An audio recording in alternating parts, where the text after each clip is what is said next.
Halo, assalamualaikum warahmatullahi wabarakatuh teman-teman. Kita ngebahas general reading ya, general reading. Kita ngebahas kabar seseorang yang udah lama tidak komunikasi denganmu. Jadi ini energi banyak orang ya, energi semua orang. Jadi kadang-kadang mungkin maju mundur waktunya, ada yang udah terjadi, ada yang belum terjadi, dan pasti ini memang udah terjadi ya teman-teman. Tetapi ini memang energi, jadi energi itu bisa berubah-ubah ya. Jadi kita ngebahas general reading, mungkin tidak akan resonate untuk semua orang. Kabar seseorang yang udah lama tidak komunikasi denganmu. Bagi teman-teman yang mau pembacaan garis tangan yang tertarik ya, teman-teman boleh kirim foto ke saya dari tangan atas sampai ke pergelangan tangan, dari pergelangan tangan sampai ke telapak tangan, dan jari-jarinya harus kelihatan semua ya teman-teman. Itu tangan bagian kanan dan bagian dalam. Biayanya sekitar 100.000 ya. Bagi yang tertarik saja, saya tidak memaksakan teman-teman ya.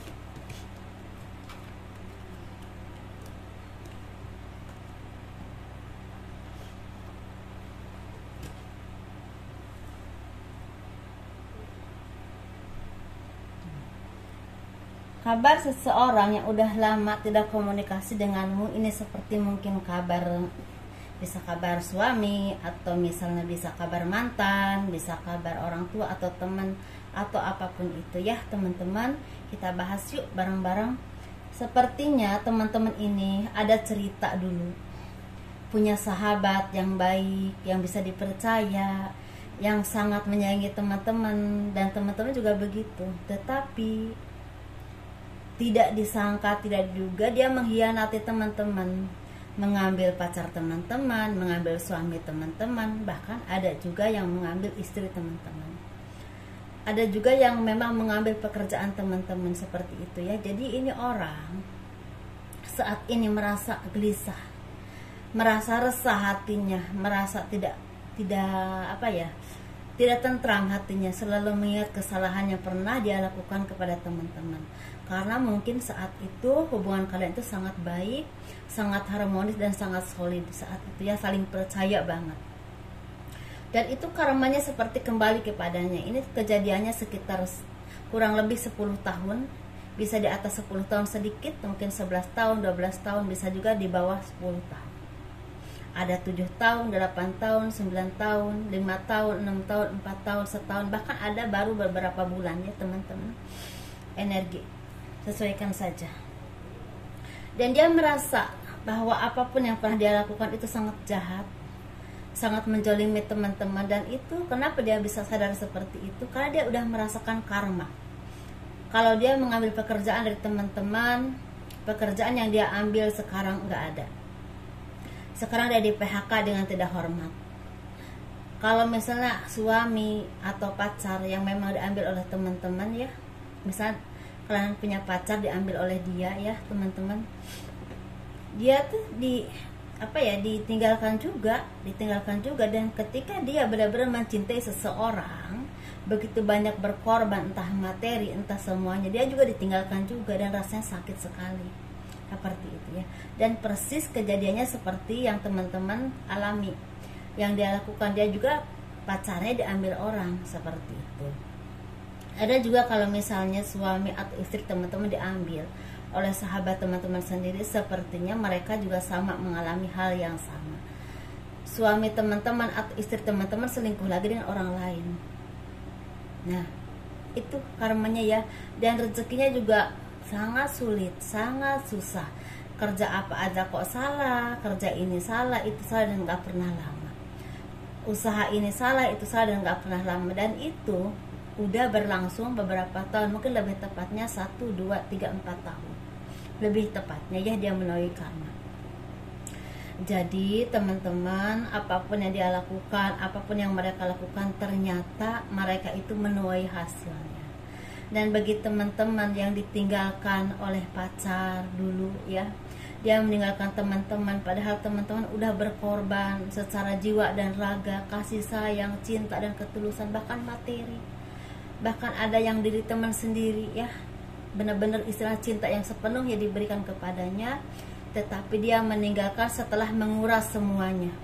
Bahkan ada maaf ada yang memang meninggalkan seperti keturunan seperti itu, tapi dia tidak tanggung jawab, dia pergi begitu saja, tidak menoleh lagi ke belakang demi orang lain atau demi cita-citanya yang ingin dia capai, entah karirnya, entah usahanya atau apapun itu. Jadi kasarnya seperti habis manis apa dibuang ya. Dan itu saat itu teman-teman merasakan sakit yang luar biasa, kesedihan yang luar biasa, bahkan rasanya ada beberapa yang ingin mengakhiri hidup.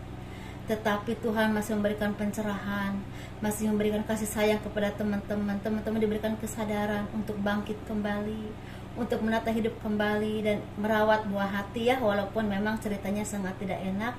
Bahkan di sini sepertinya banyak dari teman-teman yang bangkit menjadi wanita karir, jadi pengusaha bagi laki-laki dan perempuan ya, merintis dulu, tetapi diberikan kemudahan, kelancaran, walaupun kadang-kadang memang jatuh bangun juga, tetapi diberikan kemudahan dan tetap bertahan. Dan di sini ada juga dari teman-teman yang mendapatkan jodoh yang baik, yang benar-benar mencintai teman-teman, menerima teman-teman apa adanya, menyayangi keturunan teman-teman yang memang bapaknya kurang ajar ya seperti itu, atau begitulah ceritanya ya. Tetapi di sini hikmahnya ada. Jadi teman-teman semakin hati-hati dan teliti dalam bergaul dengan siapapun, dalam melangkah dalam untuk apapun, entah pekerjaan, entah usaha atau hubungan, apalagi ya, semakin hati-hati dan teliti, semakin dewasa dan semakin tidak mudah untuk memberikan hal-hal yang berharga buat teman-teman kepada orang-orang yang memang belum benar-benar yakini bahwa itu yang terbaik buat teman-teman, entah harta, entah apapun itu ya teman-teman. Jadi ini ada hikmahnya, dan teman-teman juga bisa melihat mana orang yang baik sama teman-teman, mana yang tidak, mana orang yang benar-benar tulus kepada teman-teman, mana yang tidak, entah saudara, entah keluarga, entah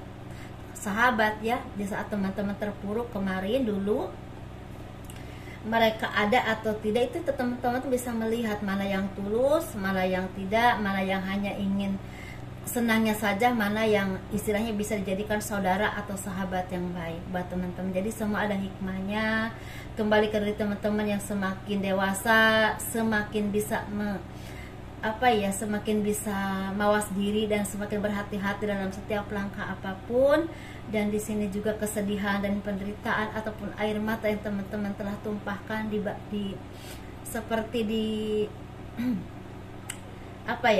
dibalas oleh Tuhan, diberikan rezeki dan kemudahan dalam kehidupan, dan teman-teman dikasih hidayah yang baik, menjadi orang yang lebih baik, lebih mendekatkan diri kepada Tuhan, lebih kreatif lagi dalam usaha, pekerjaan, dalam karir, dan juga lebih menjadi orang yang memang lebih baik. Kalau istri mungkin jadi istri yang baik, istri yang menghargai suami. Kalau suami mungkin lebih mencintai istri dan menyayanginya, menghargai keluarga ya, seperti itu. Jadi di sini semua tuh ada hikmahnya teman-teman. Jadi teman-teman bangkit kembali dan melihat ke depan bahwa kehidupan itu masih panjang, masih banyak yang harus teman-teman lakukan, masih banyak yang harus teman-teman perjuangkan, dan masih banyak orang-orang yang sayang sama teman-teman ya teman-teman. Masih banyak yang berharga buat teman-teman, anak ataupun apa itu, orang tua, keluarga, teman-teman yang baik, karir, pekerjaan, masa depan teman-teman. Karena di sini yang mengalami ada yang memang masih muda, ada yang udah sekitar usia 45 tahun, 40 tahun, 35 tahun, tetapi masa depan masih panjang teman-teman ya, masih banyak harapan untuk meraih kehidupan yang lebih baik lagi. Tetapi dia sebaliknya yang menyakiti teman-teman saat ini lagi mendapatkan kesulitan keuangan yang luar biasa. Mungkin kalau usaha dia bangkrut, benar-benar bangkrut dan habis ya teman-teman. Kalau memang dia berkarir dulu, karirnya lagi merosot dan bahkan ada yang di PHK, tapi ada juga yang usahanya tuh gak maju-maju, bahkan bangkrut. Jadi mereka itu seperti menuai karma dari apapun yang pernah dia lakukan. Kalau mereka mengambil pekerjaan teman-teman, pekerjaan yang dia ambil juga tidak membawa berkah, dan bahkan istilah dia bisa mendapatkan kesalahan atau teguran, dan itu membuat di PHK dengan tidak hormat. Seperti itu ya teman-teman. Jadi jangan khawatir, jangan terus memohon berdoa kapan dia dapat karma, kapan dia dapat karma. Nanti juga dapat ya teman-teman, nanti juga dapat. Ada keadilan Tuhan yang tidak akan pernah hilang ya teman-teman. Jadi yakinlah, berbuatlah yang baik-baik saja, karena karma baik akan kita tuai dan karma buruk juga akan kita tuai kalau kita menanamnya. Seperti itu. Dan semua pelajaran hidup yang teman-teman alami itu sebagai pelajaran pendewasaan buat teman-teman untuk menjadi orang yang lebih baik lagi, lebih hati-hati lagi. Bisa juga ini karma ya, atau karma dari apapun yang pernah kita lakukan atau orang tua kita lakukan, atau bisa juga ini sebagai godogan dari Tuhan untuk menjadikan kita sebagai orang yang lebih cemerlang, lebih mengkilap lagi ya, lebih istilah berkualitas lagi. Seperti itu secara hal apapun, dalam pemikiran, lahir batin, dan ekonomi ke depannya, secara mental dan istilahnya kasih sayang yang memang ditumbuhkan untuk ke depannya. Karena kalau kita sering disakiti, otomatis banyak yang tumbuhnya kebijaksanaan, kearifan, karena pernah merasakan hal seperti itu, rasanya tidak enak. Jadi nggak terlalu mudah untuk menyalahkan atau menyakiti hati orang lain. Biasanya seperti itu ya kalau kita mempelajari dan mengambil hikmahnya, dan lebih sabar gitu, seperti itu. Dan di sini teman-teman harus lebih teliti dan hati-hati untuk kedepannya lagi. Jangan mudah tergoda dengan rayuan-rayuan yang hanya manis di luarnya, yang belum tentu buktinya baik ya teman-teman. Seperti itu. Jadi dia itu banyak juga yang memang, misalnya ada juga yang seperti ini ceritanya, misalnya dia itu meninggalkan teman-teman tanpa ada kesalahan, tanpa ada kata putus atau berhenti atau selesai. Ayo kita berhenti atau selesai, nggak ada. Dan dia sekarang merasa menyadari bahwa teman-teman itu sangat berharga ketika dia mencari orang lain dan membanding-bandingkan dulu antara teman-teman dengan orang lain yang menurut dia orang lain lebih bersinar, lebih berkualitas, lebih selevel dengan dia, tapi ternyata tidak membuat dia bahagia dan ingin kembali lagi kepada teman-teman ya, ingin balik lagi karena ternyata ketika bersama teman-teman dia merasa dicintai, merasa dihargai, merasa jadi seseorang yang memang apa adanya, tidak untuk menjadi orang lain atau diharuskan untuk jadi orang lain. Jadi teman-teman bisa menerima dia apa adanya. Jadi dia ingin kembali kepada teman-teman dan selalu istilahnya mencari tahu di medsos atau entah ke teman dekat teman-teman atau ke siapapun yang memang tahu perkembangan teman-teman. Seperti itu. Jadi ingin dia kembali dan ingin memulai hubungan lagi dan berkomitmen lagi tentunya. Kalau memang dulu dia main-main, mungkin datang dengan menawarkan komitmen yang lebih jelas. Seperti itu ya teman-teman. Tetapi di situ tergantung teman-teman ya, teman-teman mau atau tidak. Kalau teman-teman masih berharap untuk kembali, lihatlah kalau dia ada perubahan baik ya silahkan aja ya, karena memang semua orang tuh bisa berubah. Tetapi kalau memang teman-teman udah ada orang lain dan itu yang terbaik, jangan ya teman-teman. Dan dia berikan pengertian bahwa teman-teman udah punya orang lain yang memang istilahnya mencintai teman-teman dan teman-teman juga cintai. Seperti itu ya. Dan di sini teman-teman juga harus semakin bersyukur ya, apapun yang terjadi itu membuat hikmah buat teman-teman semakin dewasa, semakin belajar sabar, dan semakin introspeksi diri apa kekurangan kita sehingga kita diperlakukan seperti itu. Walaupun kadang-kadang kita itu orang baik, orangnya aja yang tidak baik yang memperlakukan seperti itu. Tapi pembelajaran hidup itu memang lebih baik ya, lebih penting untuk menjadi yang terbaik lagi ke depannya. Begitu ya teman-teman. Di sini semoga ini menjadi hiburan buat teman-teman. Semoga yang baik-baiknya resonate dan apapun keputusan teman-teman libatkan Tuhan dalamnya ya teman-teman, menurut kepercayaan masing-masing tentunya. Bagi teman-teman yang mau konsultasi bisa hubungi saya di box deskripsi, ada nomor telepon segala ya teman-teman. Dan kalau teman-teman suka dengan video ini, di like, di subscribe, di komen untuk mendukung channel aku ya. Makasih, kurang lebihnya mohon dimaafkan. Assalamualaikum warahmatullahi wabarakatuh. Dadah.